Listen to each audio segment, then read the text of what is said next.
7 বছর আগে চট্টগ্রামে ছাত্রদল কর্মী তহিদুর রহমান সুমন গুম দাবি করে চট্টগ্রামের আদালতে মামলা দায়ের হয়েছে। বৃহস্পতিবার তহিদের বড় ভাই মাহবুবুর রহমান বাদী হয়ে চট্টগ্রাম মেট্রোপলিটন ম্যাজিস্ট্রেট ষষ্ঠ আদালতে এই মামলাটি দায়ের করেন। আদালত মামলাটি গ্রহণ করে পিবিআইকে তদন্তের নির্দেশ দিয়েছে। বাবুন পালের ছবিতে চট্টগ্রাম থেকে প্রণবেশ চক্রবর্তীর প্রতিবেদন। 2018 সালের 13 জুন বাকুলিয়া এলাকার একটি ব্যাচেলর মেস থেকে অপহৃত হন ছাত্রদল কর্মী তহিদুর রহমান সুমন।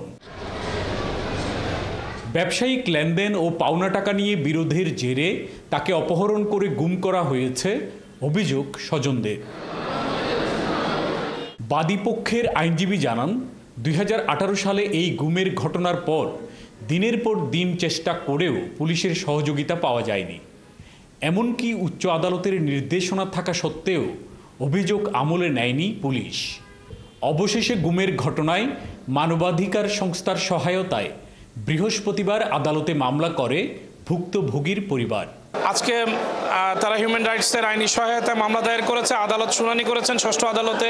আমরা মামলা ফাইল করেছি। আদালত সবকিছু শুনে পিবিআইকে তদন্তের নির্দেশ দিয়েছেন এবং আগামী তারিখের মধ্যে রিপোর্ট প্রদানের জন্য আদেশ দিয়েছেন। তৌহিদের বড় ভাই মাহবুবুর রহমান বাদী হয়ে চট্টগ্রাম মেট্রোপলিটন ম্যাজিস্ট্রেট ষষ্ঠ আদালত SM আলাউদ্দিনের আদালতে এই মামলাটি দায়ের করেন। আমরা চাই এদেশে গুম খুনের বিচার হোক। আমাদের মতো কেউ যেন এই দেশ থেকে এইভাবে মাহারা ভাইয়ারা বোনেরা না হয়। বাংলার জনগণের কাছে আমরা আমার ভাইয়ের সুস্থ তদন্ত এবং সুস্থ তদন্তের মধ্যে আমার বিচার চাই। স্বজনদের অভিযোগ, তারেক সহ অভিযুক্ত 3 আসামি তৎকালীন ক্ষমতাসীন আওয়ামী লীগের রাজনীতির সাথে যুক্ত থাকায় সে সময় উচ্চ আদালতের তদন্তের নির্দেশনা অগ্রাহ্য করে পুলিশ প্রশাসন।